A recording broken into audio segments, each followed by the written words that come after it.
pretty, maliit sa screen ninyo.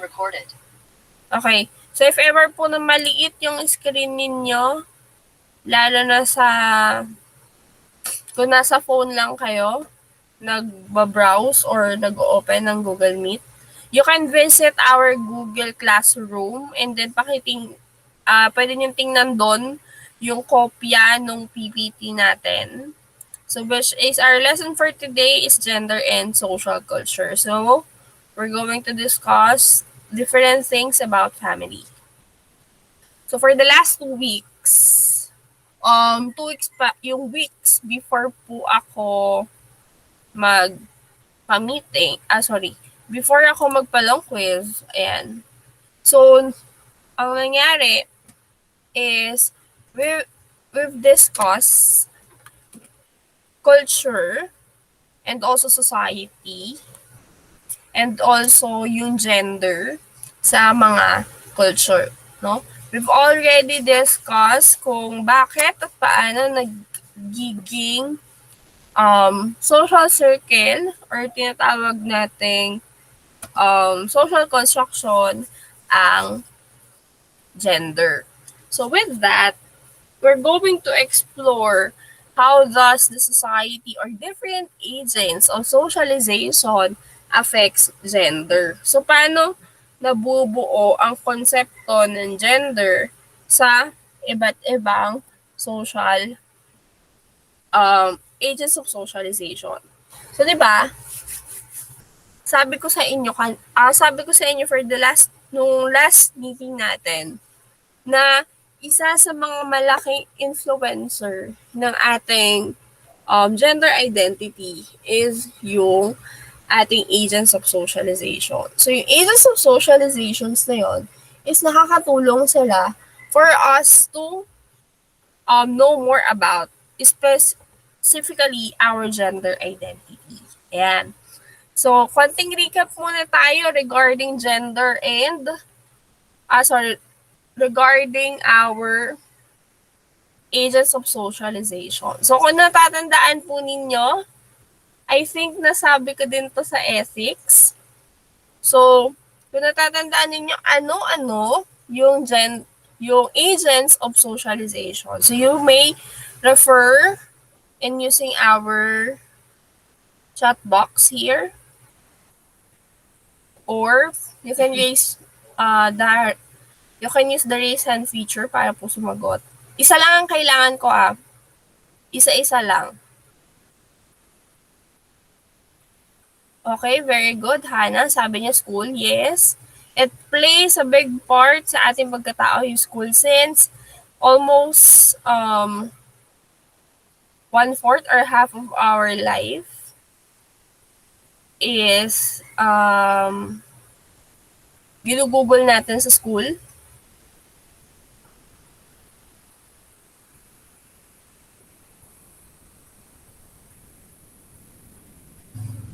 Ay, sabi ni Cyril Pelicano, our peers, very good.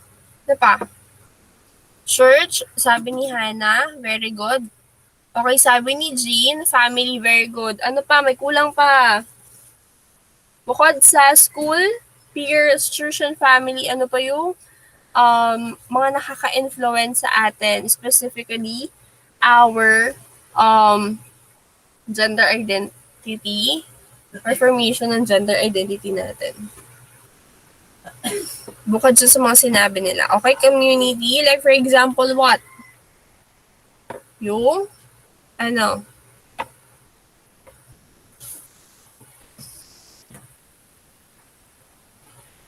Okay. Educator is part of school. Ano pa, may mga kulang pa kayo. Yung iba doon, madalas natin ginagamit. And, madalas natin siyang ginagamit these days, no? Since we are living now in the virtual world, even yung pag-i-school natin. Very good, Cyril. It's media. Ano pa? Okay, very good work. Ayan, nakalimutan yung work, no? If ever man, meron sa inyong working students dito, no, mararanasan nyo on how working environments work, or parang paano nagkakaroon ng division of labor when it comes to men and women sa isang company or sa isang tawag dito, mga restaurant or dun sa workplace na pinagtatrabahuan ninyo. Okay? So, very good, Christine. So, government is one part or played a big part sa ating socialization. So, kasi, class, ang government is kasama po siya sa ating agents, even though yung mga officials is hindi natin sila nakakasalamuha directly, pero kasama sila sa nag-shape pa rin ng ating gender identity. Okay? So for this day is iisa-isahin natin yung mga issues of socialization. So uunahin na natin yung family, which is the most basic unit of the society. So let us define family in a more deeper manner. Okay, family is not an important thing. It's everything. So meaning to say, malaki yung role na ginagampanan ng ating family when it comes to shaping our minds and shaping our identities. The definition of the family, even aside from it is the most basic unit of the society, it is an intimate domestic group made up of people related to one another, specifically by blood or sexual mating or legal ties. Ayan. So, yung mga kadugo natin, ayan, or yung nag-i-start pa lang na bumuo ng isang family, or yung mga tao na married, no, they were always called as family. And in every society, nag-e-exist ang mga families. Dahil nga, di ba, sa family, doon nabubuo ang different social institutions in our society. And the smallest and most basic unit of the society, ayan, lagi ko nang sinasabi pa ulit-ulit before paano nag-ethics tayo. Still, the most basic unit of the society is the family and the most important primary group found in any society. Bakit most important primary group? Kasi po, sa isang family nag-i-start yung iba't ibang institutions sa ating society. So like for example, nag-exist ang family, so nag-exist din ang society. Nag-exist ang family, nagkaroon ng different institutions sa ating society. Like for example, nabuo ang church, nagkaroon ng school, nagkakaroon ng workplace. Ayan. Ang government nabubuo because of the family rin. Diba? So, sobrang laki ng ginagampanan na role ng family sa atin. Okay? And there are two different functions or primary functions ng family. So we have here the biological and the social. So sa biological, ang family is for procreation. So meaning to say, nagpapamilya ang isang tao para magparami ng lahi. So ganon.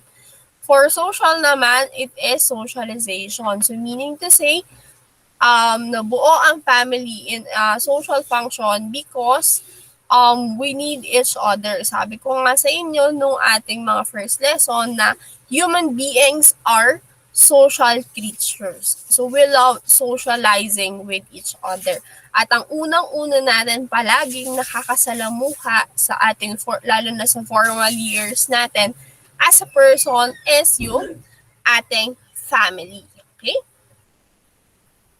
So next, family as a social institution. So paano naging social institution yung ating family? Okay? Kindly read the sentence, Francis. Family as a social institution. The family is generally regarded as a major social institution and a locus of much of a person's social activity. Okay, thank you, Francis. So, sabi dito sa ating lecture, generally regarded as major institution. Hindi lang siya totally basic, but general, a major social institution. Kasi nga, sabi ko kanina, hindi mabubuo yung different institutions in our society kung walang family. So, kaya siya naging major institution ng ating society. And at the same time, most commonly ng ating mga dapat malaman as a person, lalo-lalo na yung values, yung norms, ayan, is unang-una natin yan natututunan in our families. No? And yun yung ways natin kung paano tayo makaka-survive in our society. Kasi paano tayo makikipag-socialize if we do not know the values and the norms ng isang society. Okay? Next, kindly read Christian.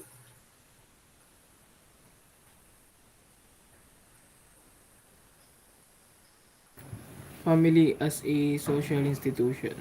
The family is generally regarded as a major Yung second social bullet na institution. nak. Ay, sorry pa. It is a social unit created by blood, marriage, or adoption and can be described as nuclear, parents and children, or extended, encompassing other relatives. Okay, very good. Sa second bullet, sabi dito, social unit created. Okay, created. So, nabubuo ang isang family kasi merong mga tao na magkakadugo na nag exist sa ating society. Meron naman mga tao na nagmamahalan and they were united by marriage. So, um, at the long run, no, nakakabuo sila ng different types of family. And at the same time, adoption. So there are some people na they really wanted to adopt. So that is an example of family by choice. And also, yung pag sinabi nating nuclear, it is composed of parents and um, the children. And yung extended naman is yung mga relatives natin. So, yung mga tito and tita natin, yung lolo and lola, and yung mga cousins. So, that is our extended family. Okay? So, next, we have different types of family structures in our institution or in our society. It exists in every society, even in a Filipino society. So let's have number one, nuclear family. So it is also known as conjugal family kasi there is a man and a woman who is married by law together. And then ito yung tinatawag nating family appropriation. Kasi because of nuclear family, um, nagkakaroon or mas dumarami yung tao sa isang society. And it is comprised of married partners and their offspring. So yan, that is most commonly composed of a nuclear family. Then yung composition niya. So there are other types of family structures like extended ones. So sa extended ones or extended family, the most common type of family in the world, lalo na it exists in an Asian country. Ayan. So, sa mga Asian countries, di ba, makikita niyo or kung mapapansin niyo even sa Philippines na merong mga magpapamilya na compound-compound sila sa iisang barangay. So, yan. And then, kaya siya naging most common type is because you can observe that sa isang household, magkakasama yung 3 generations. Like for example, andun yung grandparents, andun yung isang married na anak ng grandparents na yon and kayo as the apo. So, that is the extended family. And most commonly, mga extended families, kung hindi man sila tawag dito, nasa iisang bahay na nakatira, they always reunited by different holidays or dinner time or family meals na nag exist dun sa isang culture. So like for example, sa atin dito sa Philippines, di ba? Lalo na before the pandemic, Filipinos really love to have reunions with their families during Decembers or siguro mga after na ng December, mga January, February, mga ganyan. Extended pa yung reunions in that part. So next we have here the joint family. So magkaiba to sa extended family. Kasi ang extended family, it is run by our blood. So meaning to say, it is the generations, no? Extended siya dun sa generations na um, kinabibilangan natin as a family. So, on joint family, it is composed of set of siblings, spouses, and their dependent children that they chose to live together. So, sa isang family, meron dito mga dalawa or tatlong families. So, meaning to say, most commonly, iisa or ano yun eh, magkakapatid yung tatlo doon, which is, pagpalagay na lang natin, magulang sila. And then yung mga asawa nila, and then kayo na anak, and then yung mga pinsan ninyo, kasama nyo sila sa isang bahay. So it exists also in a family, in a Filipino household. And um, since Asians is family oriented, ayan, it also exists in our society. So next one, we have here the blended family. So sa blended family, it formed when divorced or widowed parents who have children marry each other. So meaning to say, nabubuo ang blended family kapag yung isa doon sa married parent or yung dalawa doon sa married parent is meron silang anak from the past partners, and then nagpakasal sila together and they live together. So yung mga dito na pumapasok yung tinatawag nating step siblings or stepmother and stepfather, mga ganun. So, nagme-merge yung two families in one roof at these cases. There are different examples of blended families na ma-observe natin lalo na in the Filipino media. Yan. So, may mga mayroong mga tao na they were close with their step mom or stepdad, and then kasama nilang lumaki yung kanilang step siblings, di ba? So, it exists also in our society. So, next, which is the family by choice. So, nabuo yung family by choice because of the LGBTQ community, which they describe family by choice is hindi kailangan, or they describe a family not recognized by the legal system. Pag sinabi natin legal system, dumaan sa proseso kung paano malilegalize being a family. Like for example is yung bloodline. Yan. So, according to family by choice, hindi kailangan na matawag mo na family yung isang tao para hindi kailangan na magkadugo kayo para masabi na blood related or family kayo ng isang tao. So yun yung pino-point out ng family by choice. You choose people who isn't always your blood or kadugo mo, no? They are the ones who accepts who you are and always supports you from what you are. And also, they were the ones who are willing to risk everything to just to give back the love that they have. So, family by choice can include the adopted children, di ba? So, kaya pumasok sa family by choice yung adopted children is because hindi nyo naman kadugo, di ba? Yung mga bata na ina-adopt. So, that is one of the examples. So, live-in partners, since they were not united by marriage at some certain points, no, na pinili na lang nila na makisama or samahan yung isa't isa. Yan. Keen of each member of the household. So, meron diba ng mga tao na yung may mga kasambahay sila. So, yung mga kasambahay na yun, they were also part of their family since ang laki ng trust ng family na yun and malaki din yung bond nila together. So, minsan meron pa nga family by choice kasama dun yung mga magkakapit-bahay lalo na sa sobrang closeness nila, diba? And also, part of the family by choice is our close friends. Ayan. Lalo na kung yung mga friends natin talaga or yung circle of friends na yun is sobrang tagal na. No? And also, pwede din natin isama sa or lalo-lalo na yung mga friends natin na nakikitira din sa atin sa bahay natin, no? Pwede natin silang isama dun sa category ng family by choice.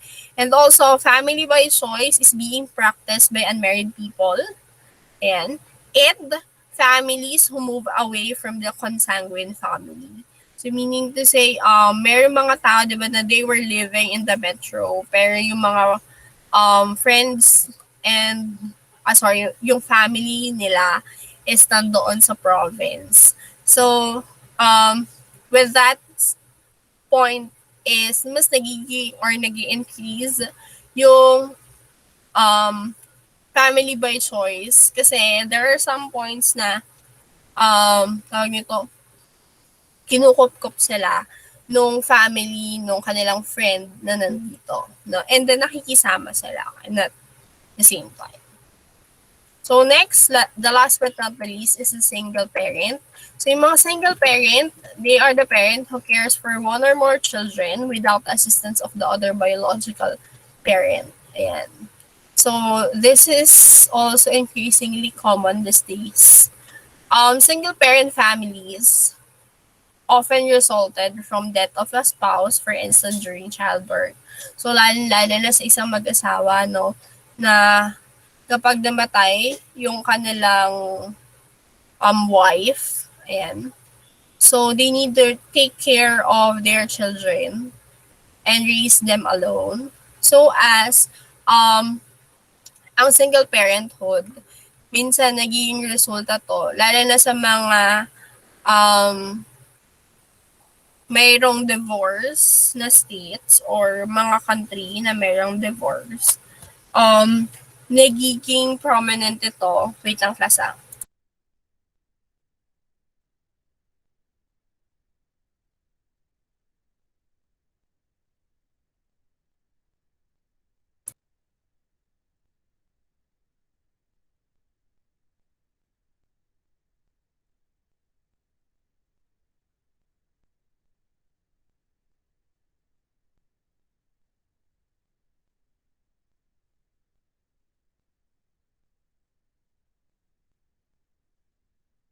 Okay. So, nagiging existent ang isang single-parent family.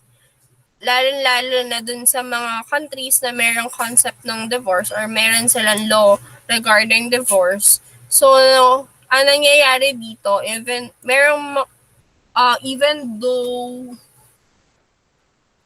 even though,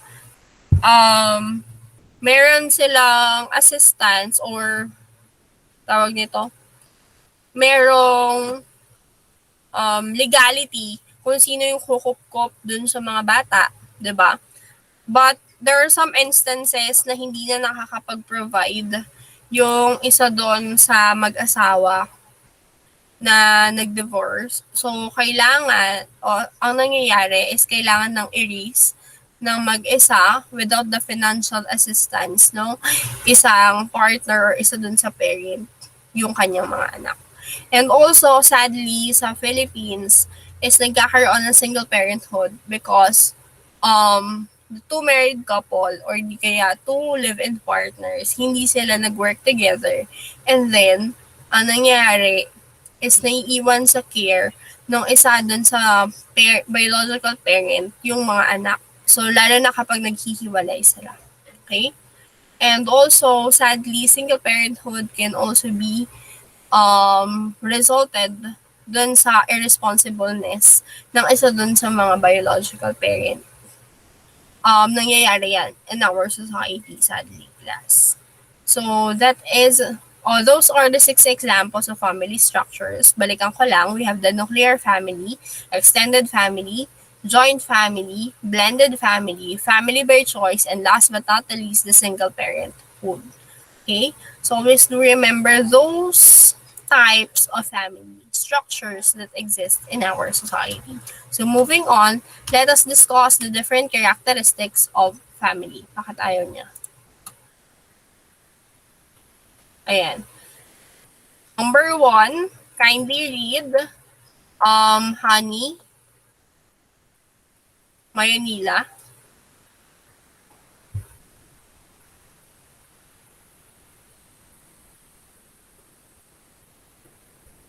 Kindly read characteristic number 1.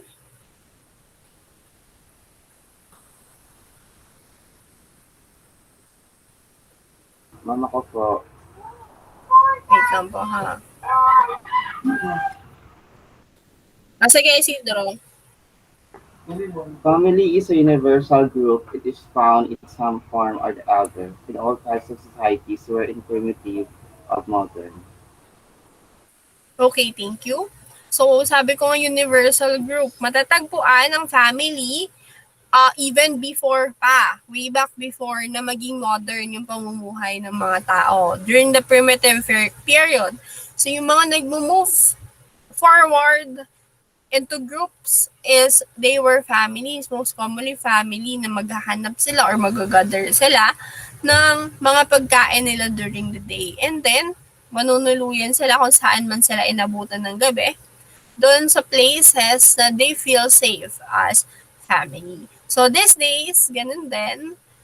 But, less dun sa survival skills in a sense na kailangan mo maghanap ng food for the day. But this time, you're going to work for your family, di ba? In order na meron kang may present na food dun sa family members mo. Okay? So, next, number 2, kindly read Sosa, Jaisel. A family is based on marriage, which results in a mating relationship between two adults of opposite sex. Okay, thank you. So, family is also based on marriage. So, nabubuo siya because of marriage, sabi ko sa inyo. And then, their family is lumalaki pagdating ng certain time. And dun po nag-i-start yung family natin by blood. Okay? Next. Okay, kindly read. Sino yung may nagtaas ng kamay kanina eh? Sige, Hana. Every family provides an individual with a name, and hence it is a source of nomenclature. Okay. So, every family provides a name. So, meaning to say, kayo, yung mga parents natin is nagpa-provide sila ng name. Like, for example, yung surname. Ayan, dala-dala natin yung surname and names natin, di ba? Even before, after we're born into this world, up to the point na mamamatay na tayo. Okay? So, doon nag-exist yung family names natin. So, next, let us have, kindly read, Eureka. Family is a group through which descent or ancestry can be traced. Okay. Thank you. So, group siya na pwede nating ma-trace, no? Kung sino yung mga ninuno natin. Kaninong angkan tayo ng galing. And yung tracing down ng ancestry and descent is existing in some Asian countries, di ba? Like, for example, is sa China, they always trace kung saan sila nang galing. Like, for example, no, yung family name nila, they track down yung ancestry nila from the very first generation up to the last generation. So, Philippines, meron din ganon. Since iba't iba and sobrang diverse ng ating culture, merong mga magkakapilido, but they were not blood related. You know. So, next, number 5, kindly read Jean Biaco.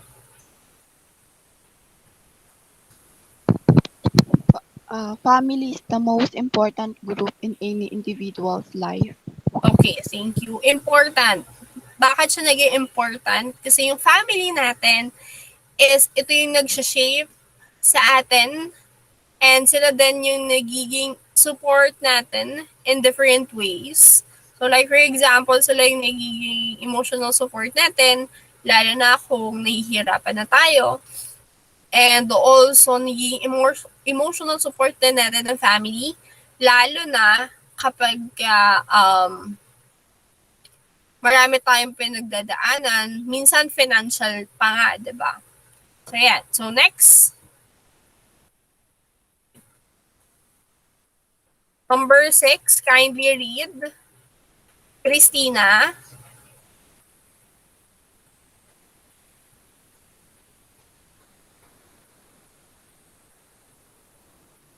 Family is the most basic and important group in the primary socialization of an individual. Okay, thank you. Kasi, sabi ko nga sa inyo, existent ang family in every society. Kung saan man kayo magpuntang country, meron kayong mamimit at mamimit na magkakapamilya. Dito pa nga lang, di ba, sa Philippines, lumabas kayo ng bahay ninyo, no? Meron na dyan sa kapitbahay ninyo, family sila. Because it is the most basic na group sa ating society. And then, bakit siya naging important? Dahil sabi ko nga sa inyo kanina, nag-a-arise ang different institutions because of the family. Nag-i-existent sila or nag-i-exist yung different institutions sa ating society because of families. And next, number 8, kindly read. Nakita ko si Cyril kanina nagtatas ng kamay.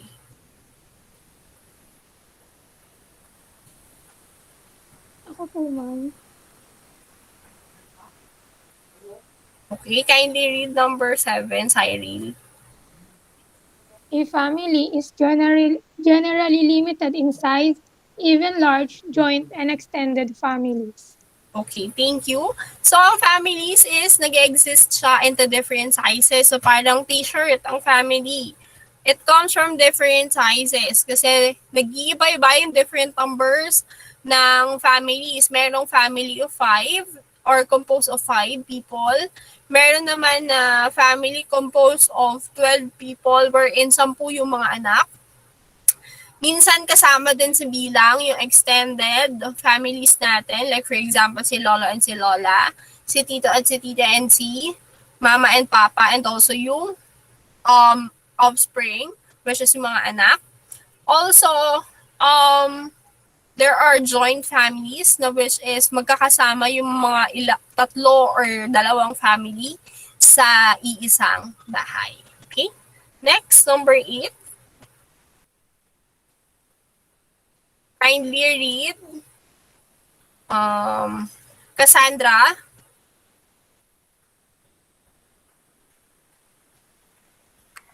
Characteristic of family. The family is the most important group in society. It is the nucleus of all institutions, organizations, and groups. Okay. This would be just a review na lahat ng institution, sabi ko nga sa inyo kanina, is nag-a-arise siya because of families. So, hindi magiging existent, lalong-lalo na ang isang society kung walang family. And also, hindi mag-exist yung government natin, yung school, yung work, and mass media kung walang family. Okay? So, number 9, sorry. Kindly read Kuyos. Family is based on emotions and sentiments.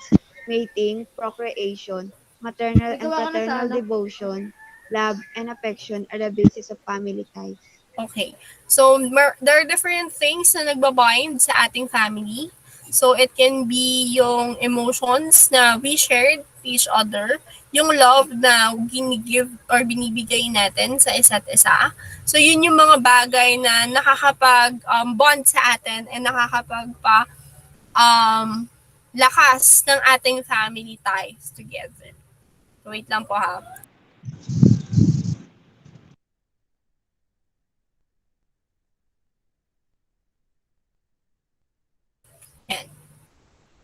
Yan. May pinadaan lang ako.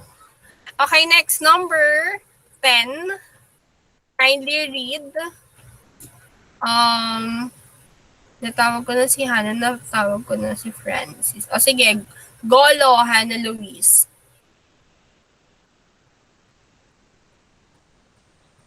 The family is a unit of emotional and economic cooperation.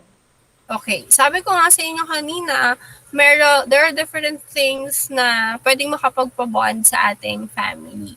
So, kasama na doon yung sharing of emotional, kasama na din yung economic cooperation. So, sa isang bahay, there are different roles na kailangan nating gampanan, di ba? So, hindi lang dapat natin kailangan supportahan emotionally yung ating mga family members, but also economically. Like for example, yung simpleng pagtulong sa mga gawaing bahay is an example of how economic cooperation in a household works. So nagkakaroon ng different division and nagkakaroon ng division of labor. So nagkakaroon ng pamamahagi ng iba't ibang kung ano man yung mga dapat pa na gawin into household. Like for example, may mga nakatoka sa paglalaba, sa paglilinis ng bahay, paghuhugas ng pinggan. So, ayan. So, yun yung most na, or most commonly way ng isang family how they would cooperate with each other. Specifically in economy. So, meron din naman na parte ng household na sila yung provider for their families. So, it's okay lang if hindi na sila tumulong regarding with the household chores. So next, number 11, let us have Hagyo Jeanette. The family is the basis of division of labor, where all members have their duties and obligations towards each other. Okay, thank you. So, hindi lang, sabi ko nga sa inyo, sa bahay, nag-start yung different division of labors. And then, yung pagkakaroon din ng gender roles is nag start din within our household. Kasi, if ever man, merong mga new family members, like for example, yung mga bata dun sa isang family, na they share or nakikita nila kung sino man yung gumagawa ng different household chores. Like for example, lagi yung nanay yung gumagawa ng household chores and then merong babaeng offspring. So, there is a big tendency na gayahin niya kung anong ginagawa ng nanay niya. Na there is a big chance na siya na yung mag-tend ng household for his or for her family. Okay? So, next, number 12. Let us have Jaya Angela. A family fulfills the economic needs of its members. Okay. Economic needs. So, hindi lang natin kailangan suportahan yung family members or hindi lang sinusuportahan ng isang family yung members nito emotionally but also economically. 'Di ba? There are some points na lalo na kapag kinakapos ng pera yung isang family. So, lumalapit ito sa iba't ibang family members, no? In order to fulfill yung economic needs na meron on that certain family. Number 13, kindly read Lubas.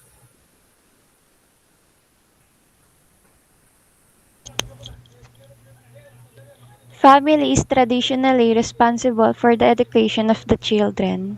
Okay. Ang pinaka-responsible for educating, lalo na when it comes to values and social norms that exist in the society, specifically also yung culture, is family. And also, yung family din yung responsible para magkaroon ng good education yung isang bata. Also, yung mga traditions, di ba? Most commonly, lalo na yung mga recipes, is natututunan natin or ipinapasa sa atin from one generation to another. So, ganun nagkakaroon ng pagpapasa-pasa ng culture sa mga tao na parte ng isang society. So, next, last but not the least, characteristic of family. Kindly read Ivy Lorraine. Family also has a recreational function. Earlier, most recreation was family-based. Okay. Ang family, hindi lang siya for economic purpose or emotional purpose natin. So, lahat ng activities na pwede natin gawin together with our family is yung nagkakaroon ng recreational function. So, meaning to say, yung family members natin, pwede natin silang makasama sa paglalaro ng piko or paglalaro ng badminton. Minsan na din sa paglalaro lang ng ML, di ba? So, doon nagkakaroon ng recreational function. So, nagkakaroon din ng, because of the recreational function ng family, doon nagkakaroon ng bonding yung different family members. So next, let us discuss the nature of family. So ito yung tatandaan ninyo sa nature ng isang family, which is they have the universality, emotional basis, formative influence, limited in size, no clear position in the society, sense of responsibility, social control, permanent and temporary, and nature. So yun yung nature ng family in a society. So next, let us discuss the theoretical perspectives in family, lalo-lalo na when it comes to gender roles. So on functionalism, it sees the society as a structure with interrelated parts designed to meet the biological and social needs of the individuals in that society. So, sabi ko nga sa inyo, on the last discussion that we had, ang functionalism, it says or it states that lahat ng mga members ng isang society is meron silang function or meron tayong function as part of the society. So, likewise, yung pag-view ng mga functionalists in a family is um, it fulfills important functions and keeps society running smoothly. So, yun yung isa sa function ng family, to keep the society running smoothly. So, kaya nga, di ba, on the first formal years ng mga bata or natin, is kailangan or doon natin dapat matutunan kung ano yung values and norms na umiikot sa isang society. Kasi because of that norms or standards, doon nagkakaroon ng harmonious relationship yung iba't ibang tao sa isang society. Okay, next. So functionalists identify a number of functions. Families typically perform reproduction, socialization, care, protection, and emotional support, assignment of status, and regulation of sexual behavior through social norms.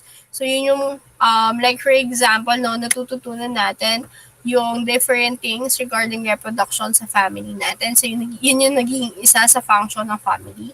Yung socialization, so paano tayo dapat makipag-socialize sa mga lalaki at sa mga babae na friends natin.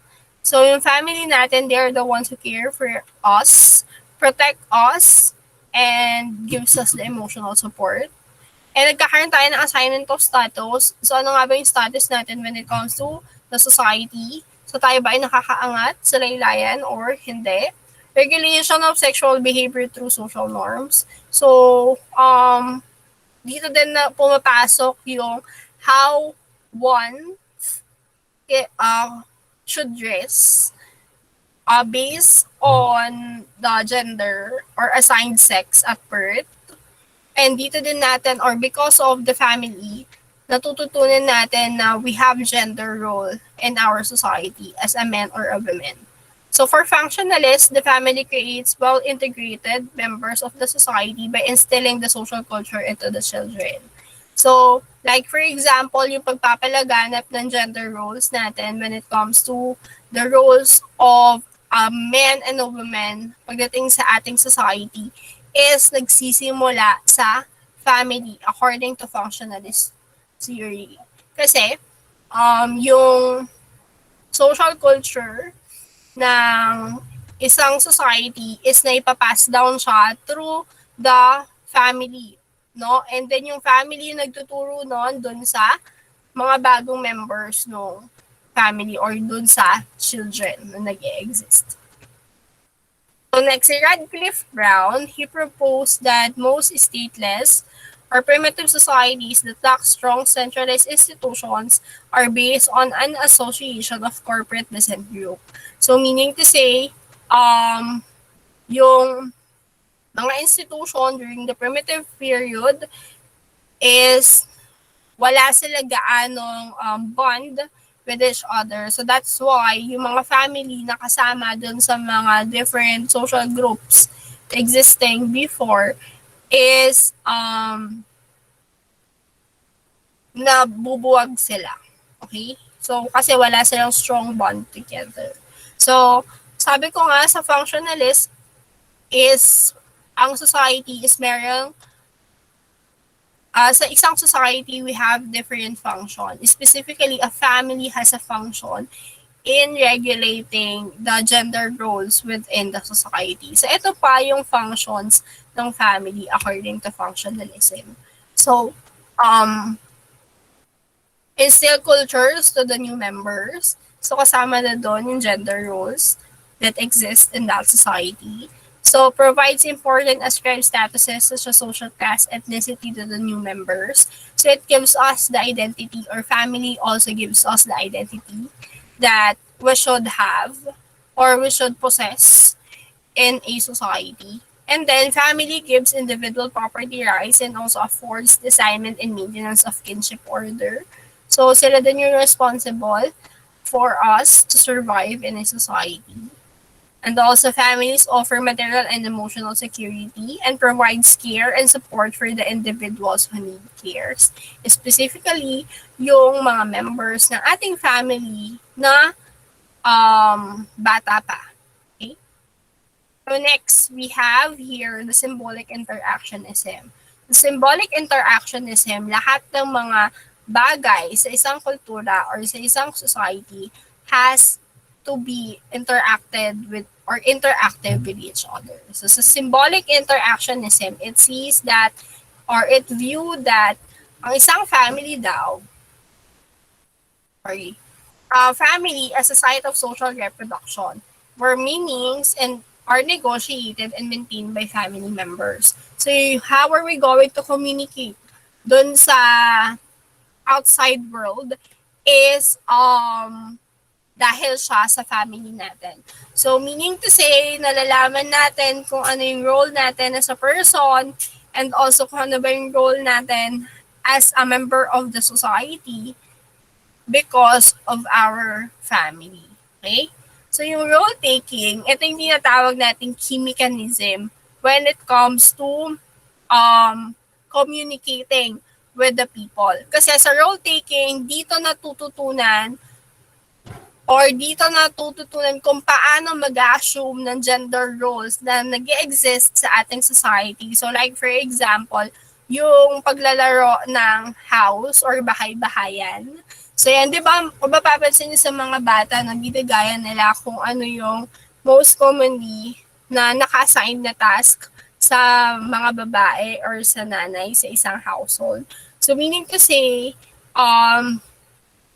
sa mga laro ng bata, lalo na sa baybahayan, no, yung mga babae na part ng laro na yon is they assume the women's role, while yung mga lalaki naman na kabilang doon sa role-taking na yon is ang kanilang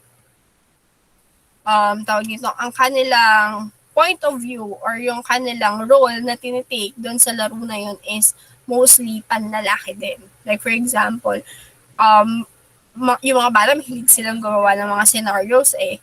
Yung tipong, okay, kunwari ako yung papa, ako yung aalis ako kasi papasok na ako sa trabaho, mga ganon. And on that point is, kung ano yung na-observe ng mga bata na gender role ng mga matatanda, is yun din yung kanilang tinitake away when it comes to role-playings.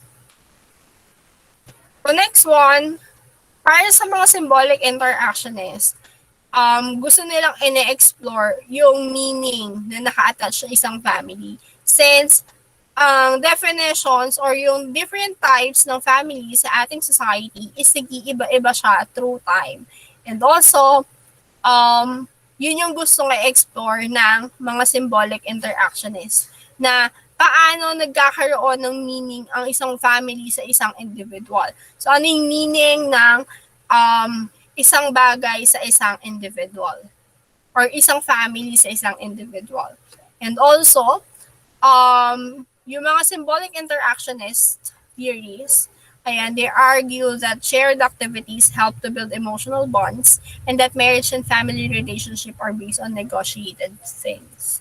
So since they study no how families emergent in our society. So, doon din nagkakaroon ng tinatawag na pagbe-build ng emotional bonds. So, yung different family roles or activities na sinasamahan ng families is yun yung nagbabond sa kanila. So like for example, yung family meals or yung pagkain ng sama-sama is nagtatighten ng bond na isang family kasi nagkakaroon ng pagkakataon na mag-usap-usap yung mga family members.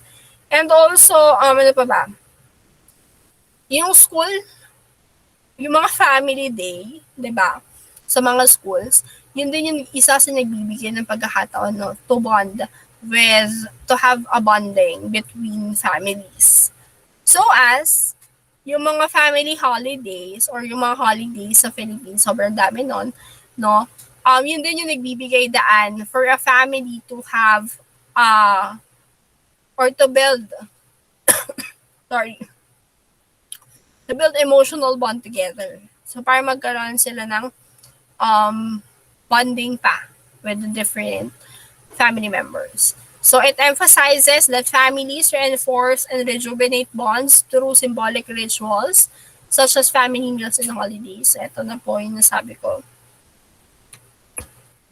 So sa conflict theory naman, it is a perspective views that yung family or yung family is isa sa nag-i-influence sa atin to create gender inequality. So, nagkakaroon ng gender inequality because family is existent, because of the values that a family imposes to the new generation na parte ng family. So, naniniwala din ang conflict theorist na ang isang society is patriarchal. So, every societies in our world is patriarchal. And pinamamahalaan ito ng mga lalaki. That's why nag-exist ang social inequality sa ating society. So, ayan. And conflict theory, they consider aspects of society as way for those with power and status to maintain control over its scarce resources.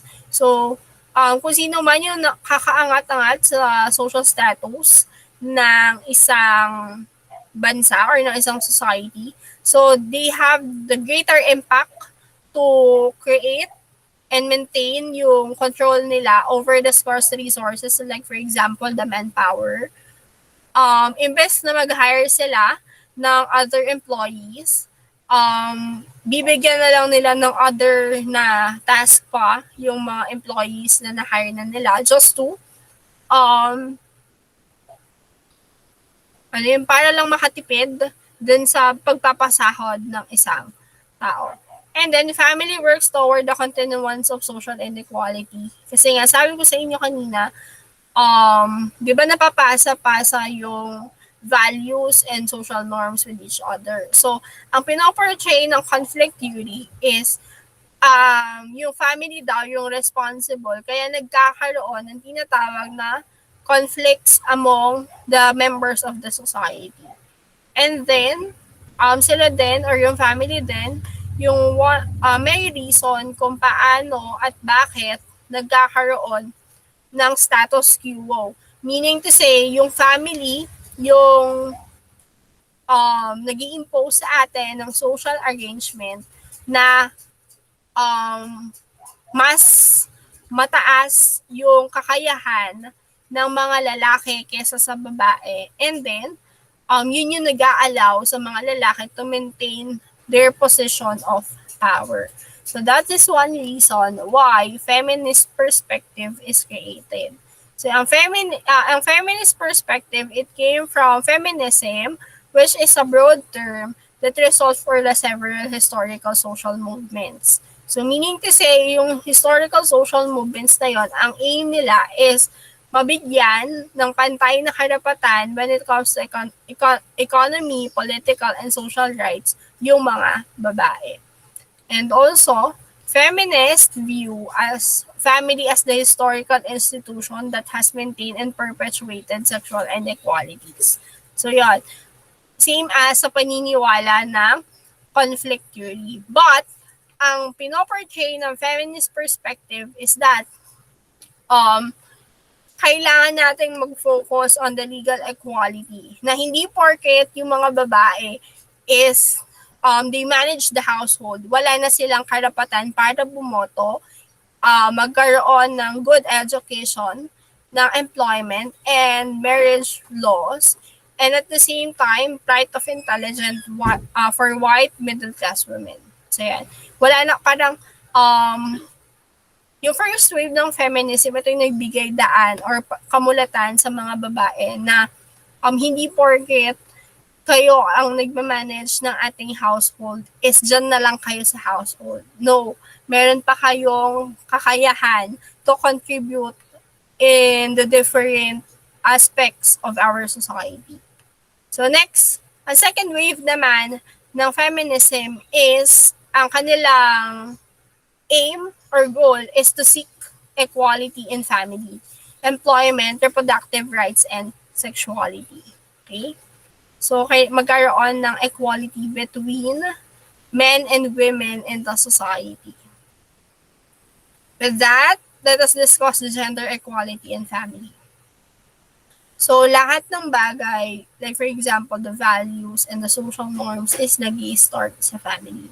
So, in every society, iba-iba yung culture natin. So, iba-iba din yung pagtingin at pananaw natin when it comes to opportunity for men and women. So, let us discuss gender equality and family. So, sa gender equality and family, what is equality? So, equality is about ensuring that every individual has an equal opportunity to make the most of their lives and talents. So meaning to say, lahat ng tao dapat sa society, because of this equality exists, is meron tayong pantay na karapatan. So like for example, sa isang family, kung ang isang anak is bibilhan ng tsinelas, dapat yung mga, like for example, sa isang family, meron 3 na anak. So, kung bibilhan yung isa dun sa 3 anak na yun ng tsinelas, dapat yung 2 rin is mabilhan. Kasi that is how equality works. So, ganun din pagdating sa ating society, which is, papasok na dito yung gender equality. So, when the people of all genders have equal rights, responsibilities, and opportunities. So, kung may kakayahan na magtrabaho ang lalaki, may kakayahan din dapat or meron ding right ang mga babae to become part of the corporate world. So, dapat ang isang company is mag-hire sila not based on the gender ng isang tao but based on the skills that they have because they are qualified for that work. So that is how gender equality and family works toward each other para sa goal ng isang society. Okay, thank you everyone. And is there any questions regarding my discussion? Or things that you wanted to clarify? None po. How about the others? None po. Meron ako hindi natawag kanina. Ako po, ma'am. Ikaw lang? Si Jason natawag ko? Natawag ko ata si Jason kanina. Okay. Merong mga hindi sumagot kanina. Okay lang, sige, bawi ako sa next time. So, tawagin ko yung mga hindi ko natawag next week. Ayan. Medyo mahaba-haba pa rin yung meeting natin next week. So, I think I've announced yung mga dapat kong i-announce. Oo, na-i-announce ko na. So, if there are no questions regarding my discussion, you may now leave the meeting. Hala, nakapag 35 na pala. And see you next week po. Okay? Thank you po, ma'am. Thank you po. Kindly check yung Thank you Google po. Classroom natin for activity. Opo, ma'am. Okay po, ma'am. Thank Thank you you po, po. ma'am. Thank you. Sorry.